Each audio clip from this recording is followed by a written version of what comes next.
11월의 첫날입니다. 10월 한 달은 참 어려웠습니다. 코스피는 4.22%가 하락했고 코스닥은 출렁임이 꽤 있었는데요. 10월 중에 6% 가까이까지 떨어졌다가 2.95% 하락으로 마무리를 했죠. 11월은 미국, 중국, 유럽의 정치적인 변수가 중요한 달이라고 합니다. 주요 증권사들은 11월 코스피 예상 밴드에 대해서 가장 보수적으로 보고 있는 LIG투자증권에서 1,800포인트 저점으로 또 가장 높게 올려다보는 한국투자증권에서 2,030포인트의 고점으로 지수를 예상하고 있는데요. 11월 증시는 회복 국면을 보이면서 연말 랠리로 가는 징검다리가 돼줄 수 있을까요? 오늘 토론하겠습니다. 전정현 전문가, 대신증권 김현웅 PB, 뉴스토마토 차현정 기자 세 분입니다. 세 분 안녕하세요. 네, 안녕하세요.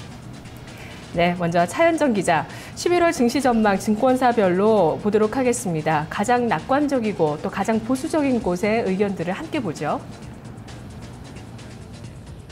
네, 11월 증시는 정치권 움직임이 가장 중요할 것으로 분석됐습니다. 6일 미국 대통령 선거와 상원 하원의회 선거가 있는데요. 대선 결과 자체보다는 신임 대통령과 의회가 재정절벽 문제를 놓고 합의하는 것이 더 시급한 것으로 보입니다. 8일부터 14일까지는 중국 제18차 공산당 당대회가 예정돼 있습니다. 새 정부가 경기부양책을 발표하면 국내 증시에 호재가 될 것으로 보입니다. 증권 전문가들은 코스피 지수 1900선 근방이 증시 저점일 것이란 공통적인 분석을 내놓고 있습니다. 다만 증시 방향을 놓고는 의견이 엇갈리는 모습입니다. 세계 경기 개선에 대한 기대 수준에 이견이 있기 때문입니다. IM투자증권은 미국과 중국의 경제 지표가 개선되고 있다고 평가했습니다. 미국의 경우 3차 양적 완화 정책이 경제 주체의 심리 지표를 계속해서 개선시킬 것이라며 소비 성수기를 맞아 4분기에도 소비 관련 지표가 좋아질 가능성이 크다고 보고 있습니다. 중국도 최근 생산 소비 지표가 모두 반등했다며 정권 교체 이후에는 정부가 투자 지출을 확대할 것으로 기대했습니다. 반면 HMC투자증권은 증시 상승 요인이 약하기 때문에 11월 주식시장은 등락을 반복하며 바닥을 확인할 것으로 전망했습니다. 미국 대선과 중국 정권 교체 등 정치권 요인은 이미 발표된 공약과 정책 방향을 감안할 때 주식시장에 미칠 영향은 크지 않을 것으로 보인다는 겁니다.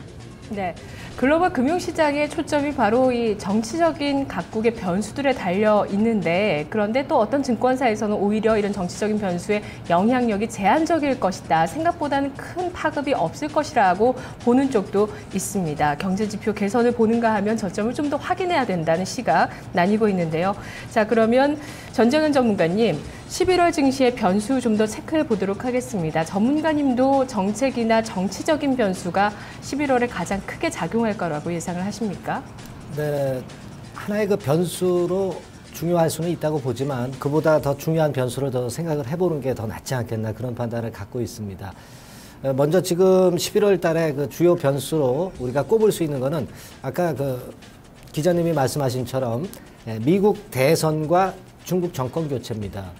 자, 미국 대선 11월 6일이죠. 미국 대선 이후에 물론 주가가 변화가 좀 왔었던 그런 측면들도 없지는 않습니다. 잠깐 이제 표를 한번 보시면은요.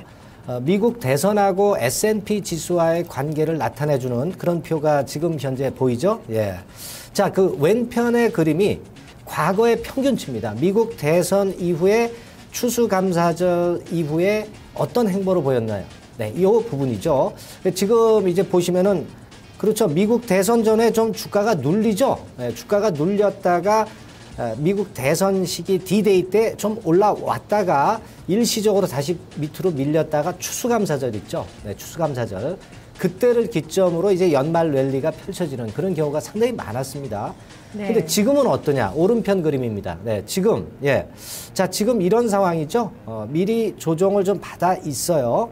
그런 상태라면 여기서 등락을 거듭하다가 대개 20% 이상의 소매 매출이 발생할 수 있는 추수감사절 이후에는 터닝 포인트를 크게 만들 가능성이 상당히 높죠. 그래서 우리가 미국 대선도 물론 중요합니다. 그래서 과거 평균치를 가지고 이렇게 한번 살펴본 거고요. 자, 그 다음에 이제 우리가 다시 한번 그 중국 정권 교체, 그 건으로 이제 다시 돌아가서요. 중국 정권 교체, 물론 중요합니다. 중국 정권 교체는 뭐니 해도 아무래도 그 정책성 방향이 아직까지는 확실치 못한 상황에서 이제 정책이 나올 수 있다는 거죠. 그 부분을 일단 주요 변수로 볼 수 있습니다. 그다음에 지금 표에 나와 있는 것은요. 그 다음 얘기입니다. 주요 변수로 볼 수 있는 것이 경제 지표죠. 네, 경제 지표입니다. 각종 경제 지표가 발표가 되는데 네. 자, 지금 보시면은 이제 중요한 걸 제가 꼽아봤습니다. 11월 1일에 중국 10월 제조 PMI가 나옵니다. 그 옆에가 이제 예상치예요. 그리고 11월 2일에 미국 실업률, 그리고 중국 비제조업 지수, ISM 비제조업 지수, 이건 미국 거죠. 네, 이런 예상 순서가 나와 있죠. 11월 15일에 유럽 3쿼터 GDP 잠정치. 제가 볼 때는 11월 2일에 미국 실업률하고요.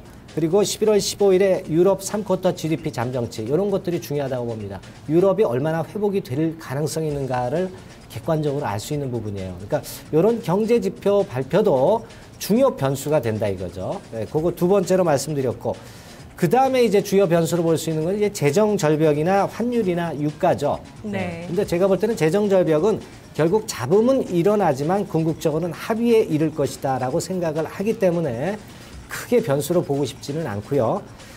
환율 문제나 유가 문제 자체도 제가 볼 때는 그렇게 크게 부담은 가질 필요는 없어요. 지금 표에 나온 바처럼 환율은 대개 좀 1,100원대 아래로 밀렸다가 1,090원 선 정도로 연말에 마무리될 가능성이 높다는 것을 나타내주고 있죠, 표가. 대개 그 정도는 좀 될 것 같고요. 유가 같은 경우는 1단계적으로 크게 급락은 없습니다. 지금 현재 미국이 원유나 가스 자체 생산을 통해서 하기 때문에 유가가 좀 내려왔지만 크게 급락할 요소는 없고 유가는 박스권을 보일 가능성이 있기 때문에 중요한 변수로 저는 보진 않습니다. 그리고 마지막 변수로 볼 수 있는 것이 이제 구리 가격하고 추수 감사절 효과라고 저는 보는데요. 네. 제가 볼 때 포인트는 역시 구리 가격이라고 봐야 돼요. 구리 가격 같은 경우 지금 표에 나와 있죠? 네, 구리 가격. 이거 구리 주봉 차트입니다. 니맥스 구리 주봉 차트인데, 자, 우리가 추세를 그려보면은 역시 요즘 그 주가 지수하고 거의 일치하는 방향성을 보여주고 있죠. 그래서 반전을 할 타임에 올 수 있는 하단 지지대 라인에 있어요. 결국 이 구리 가격이 상승을 해야 경기가 중국 경기가 살아난다는 것이고, 거기에 좀 포인트를 가져볼 필요가 있어요. 미국, 중국 경기가 저점을 통과한다면 결국 이게 돌아설 겁니다. 그리고 실물 경기를 가장 잘 반영하는 것이다. 아까도 말씀드렸지만 유가는 하락했지만 하반 경직성이 있기 때문에 주요 변수로 본다면 역시 구리 가격에 좀 주목해야 되지 않나 그렇게 보고요. 마지막으로는 그 추수감사절이죠. 나중에 이제 말씀드리겠지만 추수감사절 이후에 한국의 코스피 지수는 어땠느냐. 결국 아까 봤던 바와 같이 이제 비슷하죠. 대선 이후 흐름하고 유사합니다.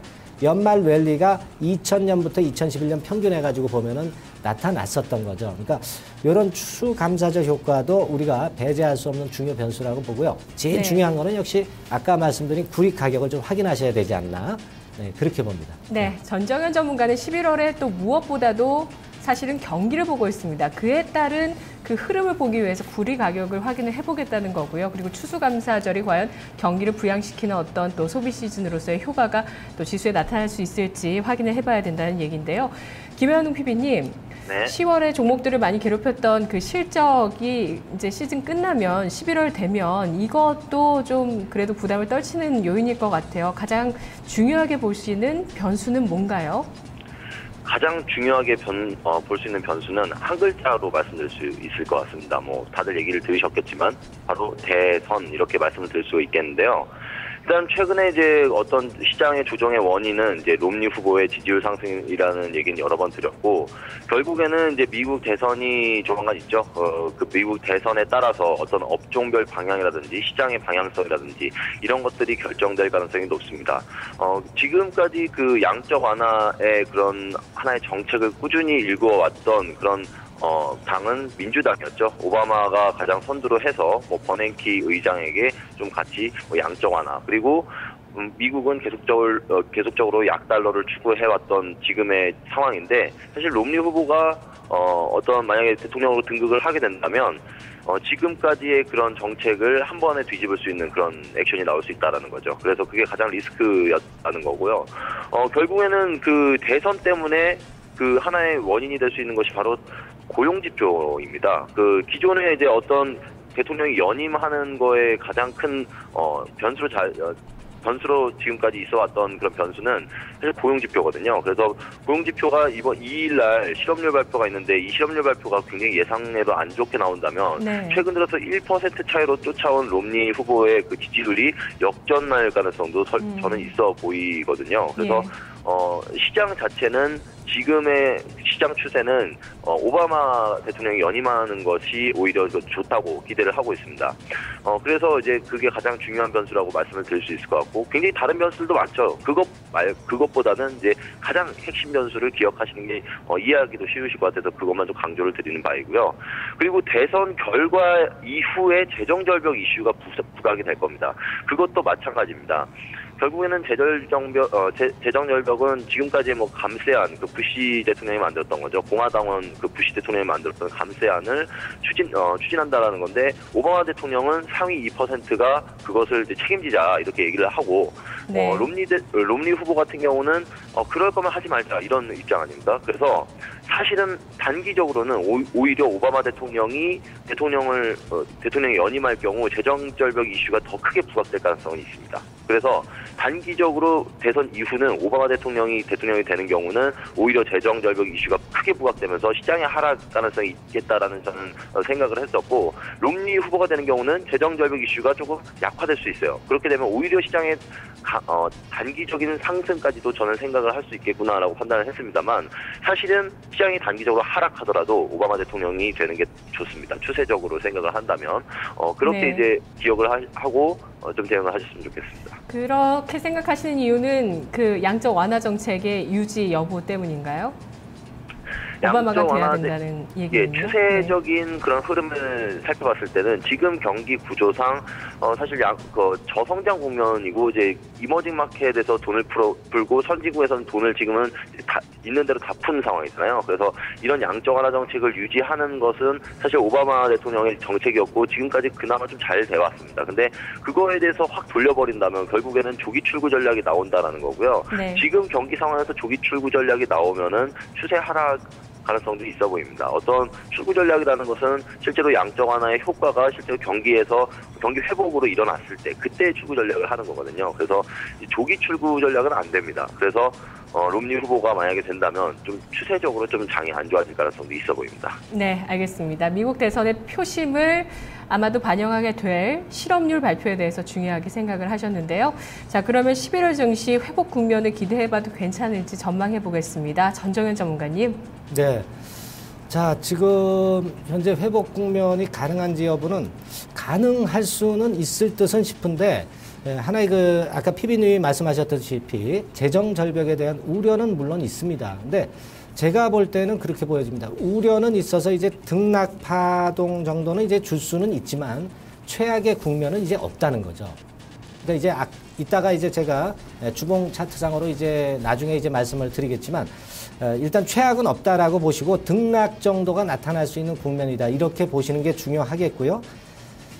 그리고 이제 가장 중요한 것은 그 미국 주택 시장이 먼저 선행 지표로 회복이 돼야 미국의 경기가 살아납니다. 근데 최근에는 주택 시장만은 어느 정도 회복이 좀 되고 있는 조짐이 나타나고 있다는 거죠. 일단 그런 부분은 플러스적인 요인으로 볼 수 있는 거죠. 그리고 추수감사절 아까 말씀드렸죠. 네, 그것도 기대 효과가 있을 수 있는 강점 요소가 될 수 있습니다. 자, 요 세 가지는 물론 이제 플러스 요인으로 우리가 볼 수 있는 그런 요인이 될 수 있지만 실제로 밑에 두 부분은 생각해야 될 부분이죠. 아까 말씀드린 그 경제 지표라든가 이런 펀더멘탈에 대한 확인이 좋은 쪽으로 확인이 뒷받침이 되지 않으면 사실 지수는 좀 밀릴 수 있으니까 그 부분을 확인하는 절차는 항상 염두에 좀 두셔야 되겠고요. 그리고 마지막으로 제가 말씀을 좀 드리고 싶은 것은 차트를 한번 보시죠. 그 그림상에 나와 있는데요. 기술적으로 볼 때는 역시 이번에 외바닥을 찍고 이렇게 올라왔지 않습니까? 그러니까 외바닥만으로 어렵기 때문에 다시 한번 지금 오늘 밀리고 있는데 네. 자, 오늘 시점에서 쌍바닥을 만들어주는지 여부가 대단히 중요하다고 보는데요. 지금 현재 이제 일시적으로 장중에는 슬쩍 깨질 듯한 모습을 보여주고 있습니다만 조금은 더 지켜봐야 될 요소가 되겠고요. 역시 가장 중요한 거는 제가 볼 때는 지수상의 기술적인 이중바닥, 쌍바닥 패턴은 나타나야 지수 저점이 확인된다는 거죠. 그러니까 그 부분에 중점을 둬서 포인트를 맞춰보시는 게 좋겠습니다.